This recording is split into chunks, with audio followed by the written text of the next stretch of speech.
Hey everybody, so I'm here with my new little black horse. His name's Keen. I named him after my wedding carriage horse that we had for that. So anyways, I am doing a little video here talking about Fourth Wing, a review. Actually, I finished the whole book about maybe 3 days ago. So I want to do this, jump in here and do this before I start Iron Flame. And man, it was quite a roller coaster. It was actually very easy to follow. I'm really happy I started like the big audiobook on this to get me into it. Like a sample, which was like the first 4.5 chapters, which is great. What also wanted me to get into this book was seeing the on like TikTok. There was a couple people that did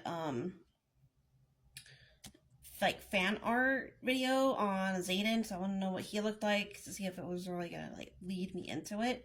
So after that, and that was like in January, and then I was like, you know what, I can't read the book. Okay, get started. So I really fell in love with it. It was great. Man, I mean, for spoilers ahead, just in case if you guys don't want to know about spoilers, definitely save this video for later, and then you guys can come back and watch my review video. So for spoilers, oh man, it was at my core, it was quite a steamer for when because there's so much built up for Violet's story and how the dynamics of change over her relationships go from with Zane and development of that best friend development and everything that kind of goes sideways. And then she kind of like it really is kind of like a Emily Sellers because it's in military. It's a military war college. Not everyone's gonna fall in love by first sight or anything of that stuff. So it's a development. It's a character development. And I just love the way her story develops, and where she comes kind of like the weakness underdog kind of thing to a really really strong, tough girl, and that's because whatever challenges that she really faced on other wherever it was, with anything really, she really kind of does like, you know what, you think I can't do it? I'm gonna practice. I'm gonna train. I'm gonna get my support. I'm gonna do it. I'm gonna survive. I'm not gonna die. I'm not gonna today. Not tomorrow. Never.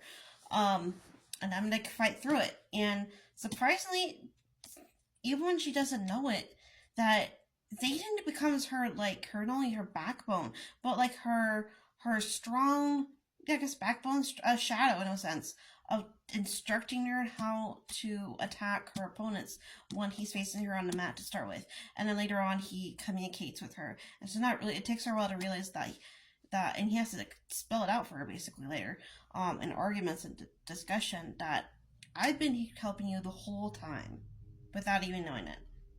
I've been doing nothing but to give you instructions and input on all that stuff.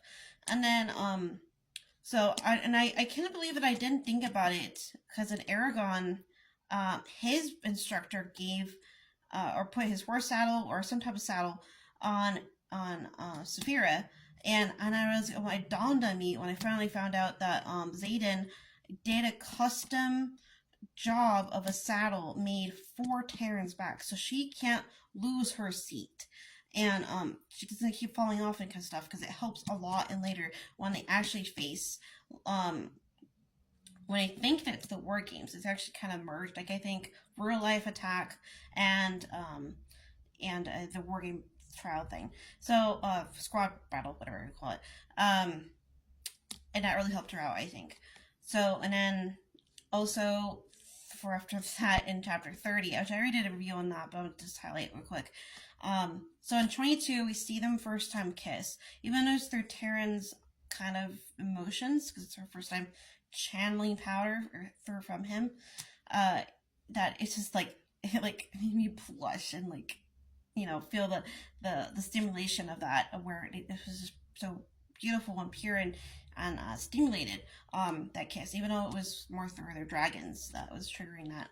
And then in 30, it's their genuine emotions that's triggering them, and the lightning and the shadows and clashing, and everything's kind of falling off the rails with that. So that was that steamy chapter for that, because those first we go to him like cuddle support with Dane, and then we go boom later, stimulation of intimacy and desire, and then also releasing stress, because they went through a lot of stress that day with stuff. And then later on, 32 was kind of the funny thing. The temp, I would say I wouldn't say about temperature of chapter 32 was actually, it's kind of the reverse. I kind of thought the steam level of chapter 30 was going to happen in 32, and apparently it was the opposite. It was reversed, but that's okay. It's what it is.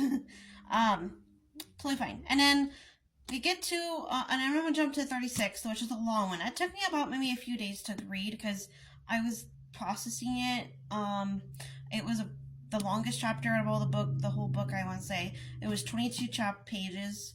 And it was a teardropper, but it was also very emotional, really like intense. There was a lot of tension. A lot of tension.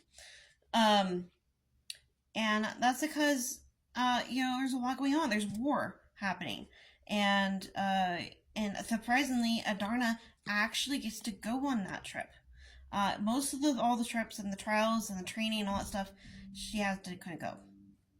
And that's because she's small and she can't carry a rider on her back yet, not until she's like fully grown enough to.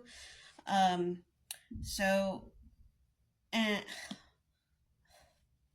I have to say this because it actually did make me cry a little bit. It did make me cry. Not sobbing cry, but like enough to make my eyes water and drew tears. That it was kind of heartbreaking that the way Liam died. And I didn't understand before when people were making videos about that. I didn't understand it. But I was just kind of, I'm going to run for the ride. I'm just going to go through this raw. And which I did. I went through this book raw with any real expectations other than I read the plot of the third book before getting into wanting to start from the beginning, which I'm so happy to do that. Yeah, it was a teardropper. For the second half of the chapter, where they were fighting, and Liam's dragon, even though he's very strong and he's very resilient, he's a dagger tail and everything, he couldn't fight off that wyvern that was fighting him and biting chunks out of him and everything.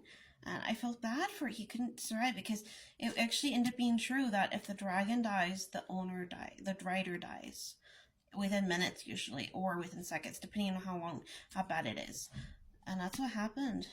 So it was kind of like a casualty, but also kind of heartbreaking that happened. And Violet did, and Xaden helped so hard to keep him from dying, like in the sense of helping, with everything they were doing in that. And then it's kind of shocking in the sense of that Violet got poisoned by that dagger with the venom that she was attacking her or fighting her.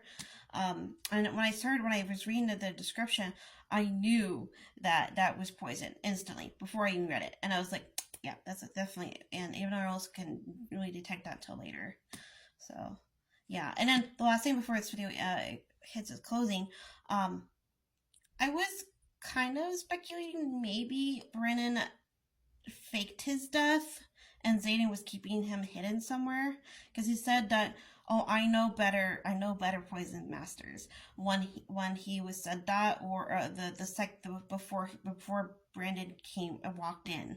I was kind of shocked with it, and a surprise, but not like so bad like other people were expecting it. Had the reaction. I have some. So just kind of wrap it up. I definitely recommend this book. I did underline or scratch out any like bad words that I specifically don't like to read or write or speak. I just specifically underlined like information or statements that were from like Xaden or Violet talking to each other, mainly as well for character information and stuff like that. Not every page has it, like you see here. It just depends. I really love the hardcover. Highly recommend it. Better more than the paperback. Easier to carry.